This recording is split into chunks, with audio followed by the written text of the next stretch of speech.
Welcome to the PR Maven Podcast, a podcast all about growing your network and building your brand through traditional and digital networking techniques. I'm Nancy Marshall, the PR Maven and CEO of Marshall Communications. Stay tuned for this week's episode, and thanks for listening.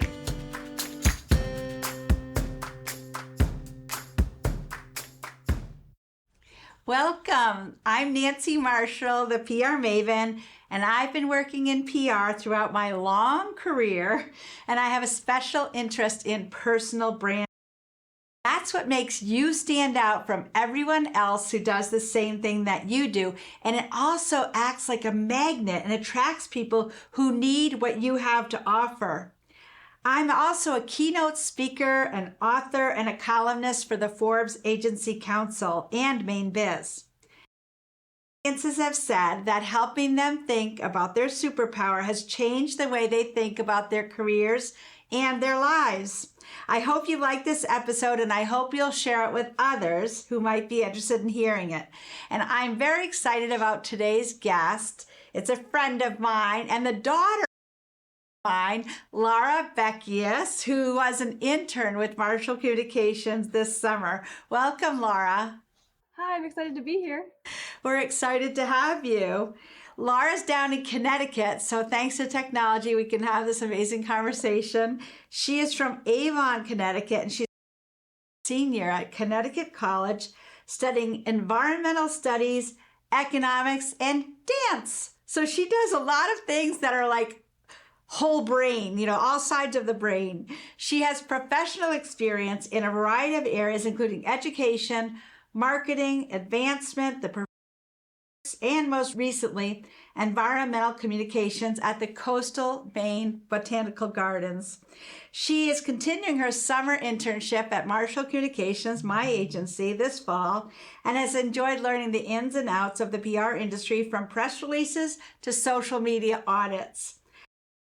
Academics. Lara has also serves as the office coordinator for the Connecticut College Office of Sustainability. She's captain of the Connecticut College Dance Team and president of her campus's chapter of Her Campus, which is an online magazine dedicated to empowering women. Wow. Congratulations, Lara. That's a lot. Thank you. So tell us about your college career and your professional career and how you got to where you are in life so far.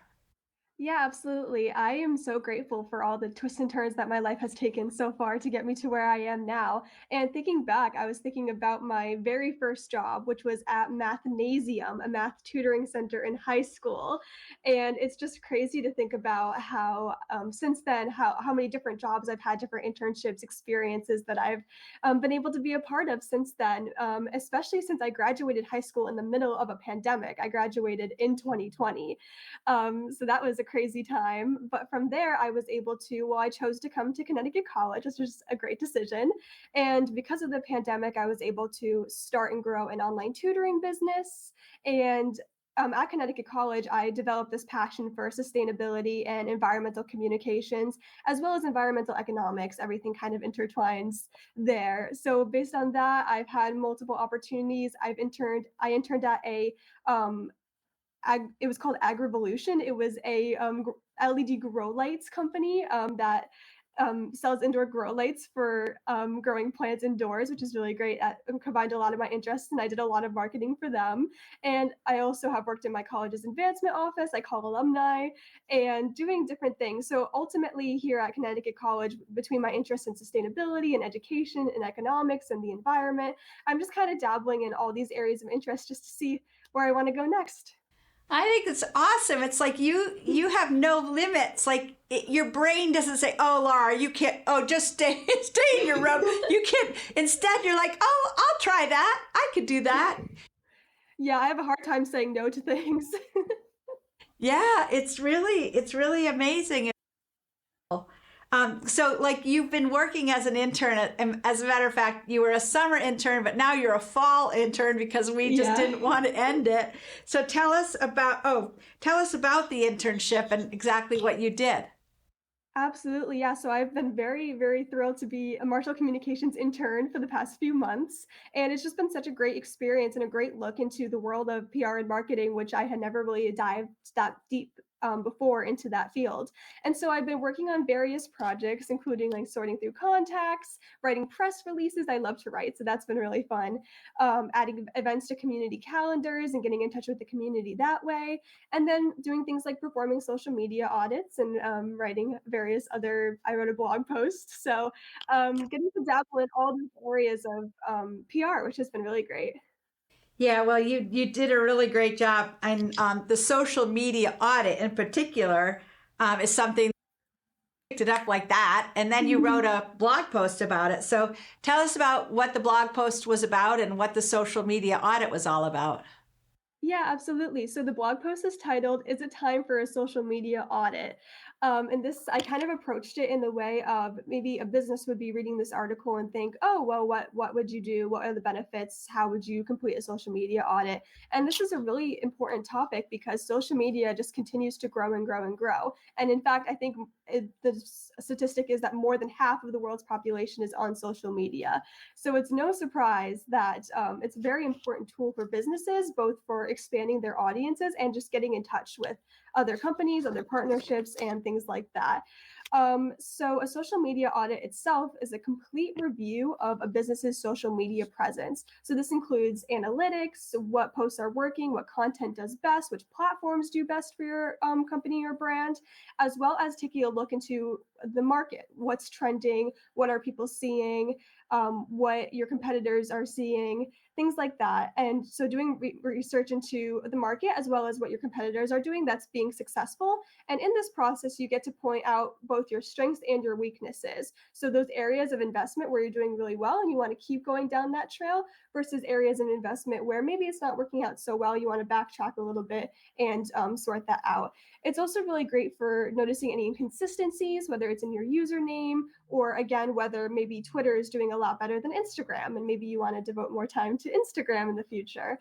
And then it all culminates in a very fun thing, which is setting goals, right? So whether it's, oh, I want to gain 100 new followers on Instagram before the next social media audit you do, or whether it's, I want to start a account on a completely new platform. I want to start making TikToks. Like it's really, really exciting thing to do just to take an overall comprehensive overview of your social media presence and then sort out where you want to go from there.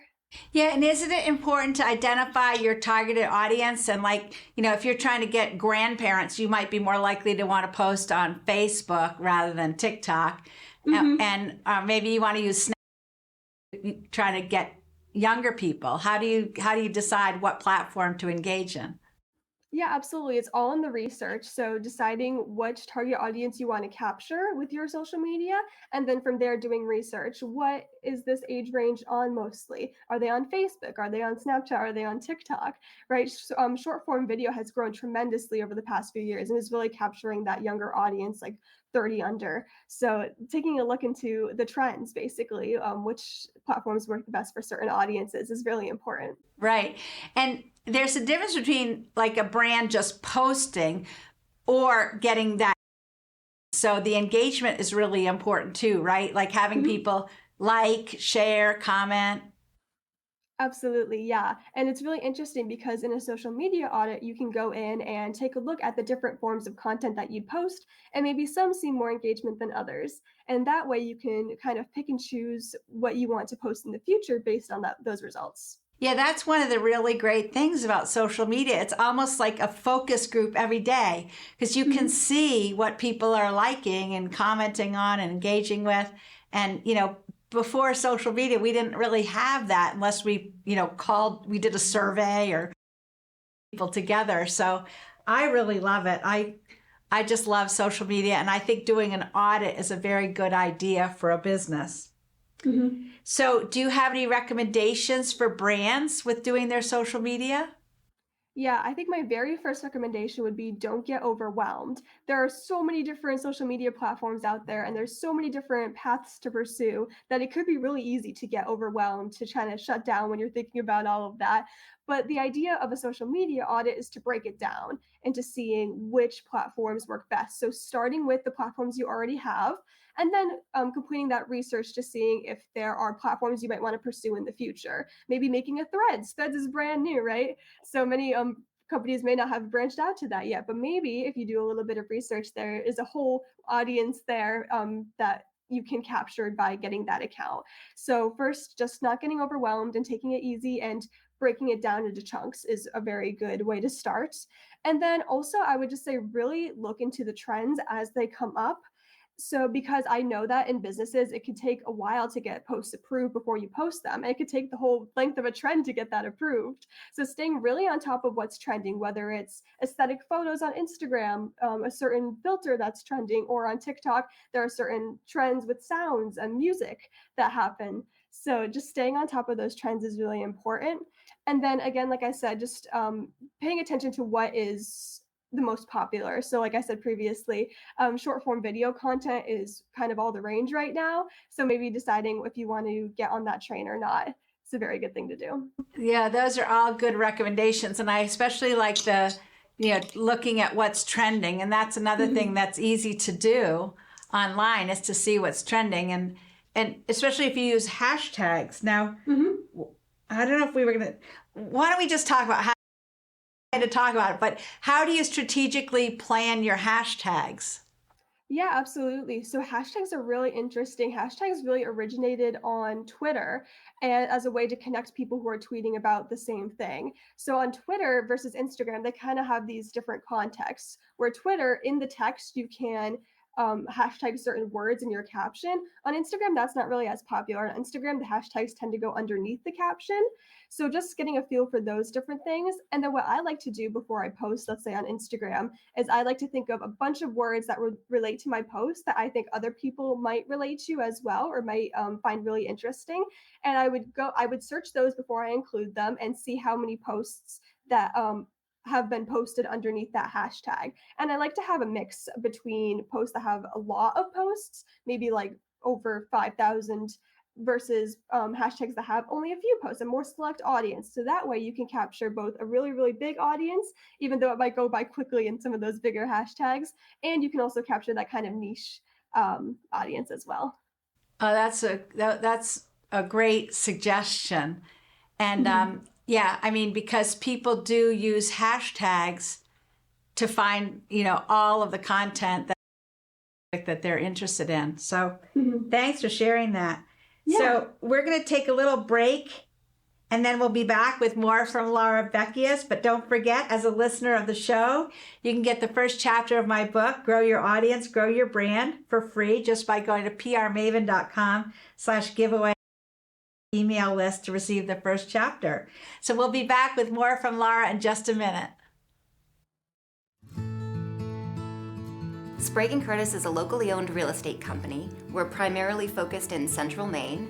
I got excited about Nancy's book because she's so well known in the area for her marketing and branding techniques, and we're always looking to expand and learn and grow, and so a lot of us here at the office decided that we wanted to read her book and learn some new techniques.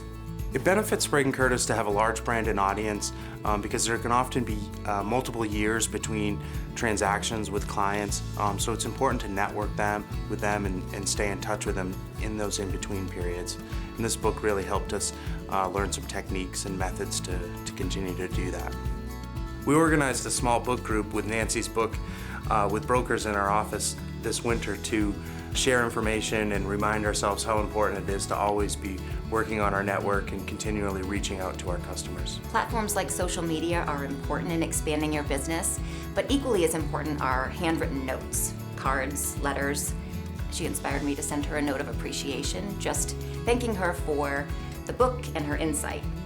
In reading Nancy's book, I was excited to look to continue to grow our brand and our audience. I think she does a great job of motivating us. Nancy's book really helped me learn a few things in marketing and branding and how important it is to stay on top of reaching out to clients periodically, staying top of mind, providing useful information, and really telling our story as a company.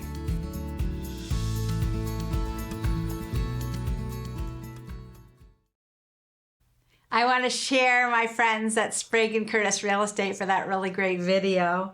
And welcome back to our guest, Lara from Connecticut College. She's in her dorm room today, actually. She's a senior, so she has like a nice dorm there. So, Lara, you have an eclectic group of interests in environmental studies, economics, and dance. Do you see yourself pulling all your interests in one career? Yeah, so that's the beauty of a liberal arts education is I get to do all of those things, whereas, science, economics, and dance may sound completely different. I get to bring those all together on a daily basis, which is just super exciting every day. And it's really important to remember that everything is super intertwined, right? You can't do environmental studies and interact with the environment without considering how the human impact on the environment plays into our social systems like economics. And then in terms of dance just really permeates every aspect of my life. And it just, when I'm not even physically dancing, it just is part of who I am, from the way I hold myself, from the way I present. It all adds to just my personality and the way I present myself in things like a podcast like this. And it's also been able to I've been able to adapt to think quickly on my feet because of dance improvisation. And I'm very passionate about just because I'm not on stage at the moment doesn't mean I'm not dancing. It doesn't mean I'm not performing. And so it's just really interesting to think about how, economics, environmental studies, and dance do all intertwine into what makes me me. Well, you really exemplify or personify what I talk about when I talk about identifying your superpowers and what makes you unique. And actually like promoting that, like, letting people know, because if you do something in your job that you love to do, and that's uniquely your superpower, you're going to be more effective, more successful, and more productive for your employer. So, and I actually am a big advocate also of a liberal arts education. I have a liberal arts education, and I have two sons, and they both have liberal arts educations also. So, and actually my mom went to Wheaton College, and she was the one who told me that liberal arts was the way to go, and I'm grateful for her for that. So. Yeah, and I applied to a few of the bigger schools, and I think it was one of the bigger state schools where I asked, could I double major in dance and environmental science? And they said no. They told me that was impossible. So I was like, why would I go there then? Right? I hope they're listening to the PR Maven podcast today. There you go. Then we'll see it's possible. So, Lara, tell us about your role as president of the campus chapter of Her Campus, which is an online magazine dedicated to empowering college women. Yeah, absolutely. So as you said, Her Campus is this online kind of blog magazine. It's kind of like BuzzFeed, but for women who are in college. And so as president of my campus's chapter, I organize our weekly meetings where we pitch articles. And then at the end of every week, the people who chose to write an article that week send that article to me and I edit it. And then we publish it online. And it can be anything. I've written before, I wrote a guide to manifesting, which is really interesting. I've written album and movie reviews before, and most recently my friends and I ranked our favorite architectural domes around the world. So it really can be writing about anything you want, and the goal is to get women's voices out in the world. And it's great practice for writing and publishing and creating this kind of public profile that you are proud of on the internet. So it's been a really good experience, and I'm so grateful to have a leadership role as president this year. That's awesome. Because when I started my career, women really were, put in the corner a lot of the times. We really were not equal. I remember a man in my first job saying, you don't expect to be a vice president here someday because we tried a woman once and she didn't work out, so we're not doing that again. That's crazy. Remember that conversation, and I'll never forget it happening. And anyway, but so things have come a long way, and I'm so glad. And I'm so glad that you have a voice and a platform. Hmm. And maybe I'll pitch a story to you that I could write. Do you ever take outsiders articles for her campus? Yeah, I'm sure that's allowed. There's like different alumni aspects and things like that. So yeah, that'd be really cool. So how about your work at the Coastal Maine Botanical Gardens? And let's also put in a little pitch for Gardens Aglow, which is coming up. Yes, and it starts in November, I believe, but tickets should be on sale by now, so that'll be really exciting. That show is just spectacular in the winter. But this past summer, I just finished up my second year, my second season working at the Botanical Gardens. My first year, I was the youth education intern, and that was really exciting. I was able to take a leadership role in terms of the youth classes and camps that are run at the gardens.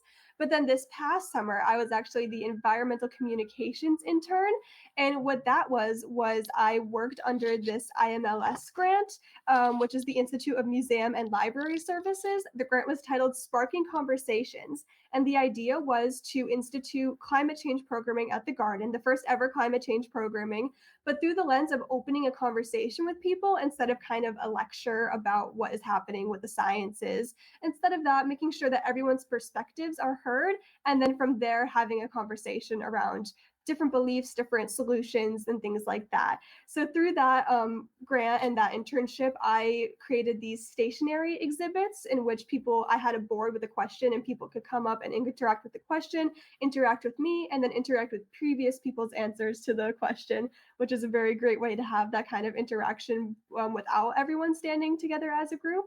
But then I also was able to help write a climate change tour that I was able to lead.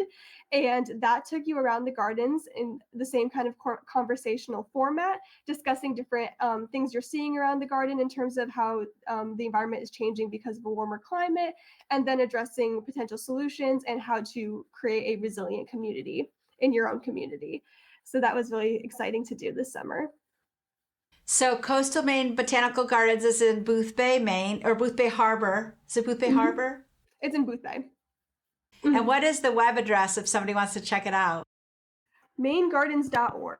Maine Gardens with an S. Yeah. Mhm. And I highly recommend going to Gardens Aglow over the holiday season. I've gone every year and it totally puts me in the holiday spirit. Such a special event. So incredible.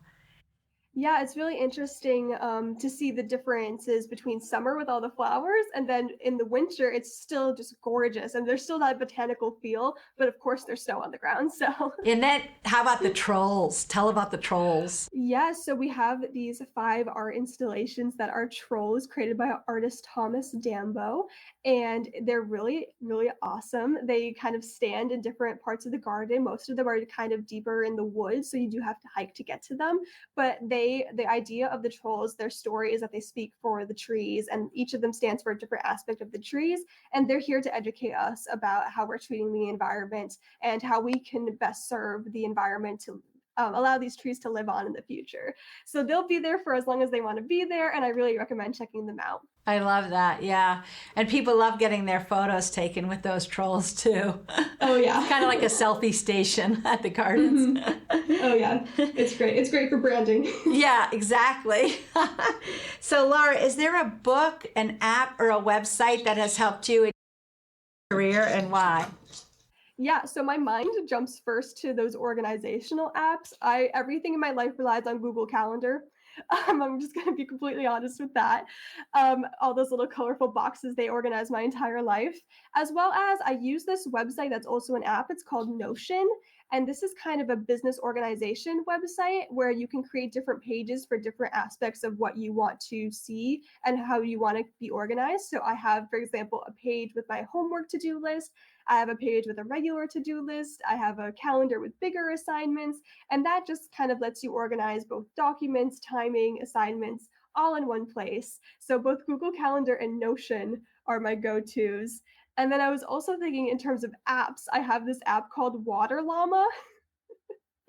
And the point of Water Llama is to stay hydrated. So every time you drink a beverage, you can go into the app and fill up this silhouette of a llama with how much you drank. And that kind of keeps track of where you are standing in terms of hydration and just keeping yourself, because it's really important for, staying awake, staying alive during the day. So staying hydrated in that app really helps. Oh, that's great. Those are great ones. I haven't heard of Notion either. Yeah, I feel like it's on the rise.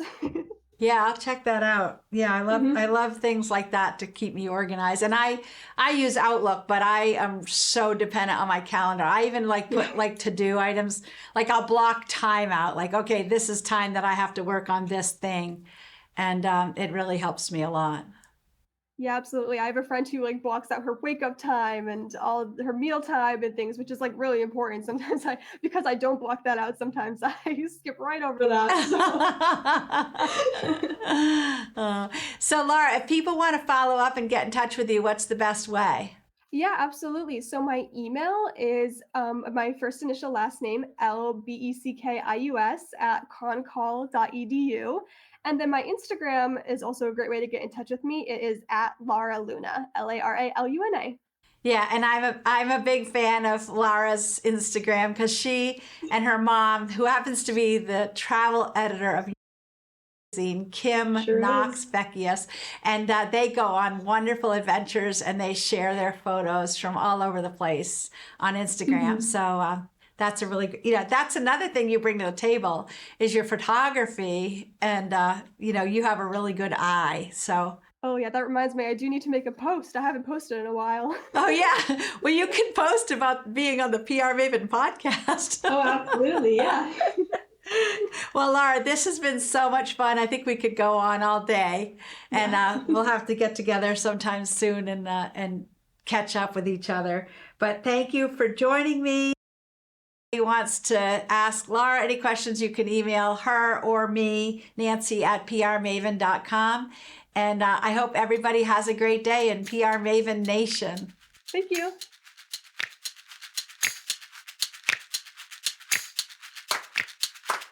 Thanks for listening to this episode of the PR Maven podcast. I invite you to share a review of the podcast on iTunes or your favorite podcast player. Be sure to subscribe to our podcast so you never miss an episode. You can also join the PR Maven Nation on Facebook. It's free to join, and it's a great community of like-minded individuals who are all looking to learn and grow from one another. If you use an Alexa device, use your Alexa app to search the Skills and Games section to find and enable the PR Maven Podcast Flash Briefing. This will give you access to exclusive content and more PR and marketing advice. Thanks again for listening, and have a great rest of your week, PR Maven Nation.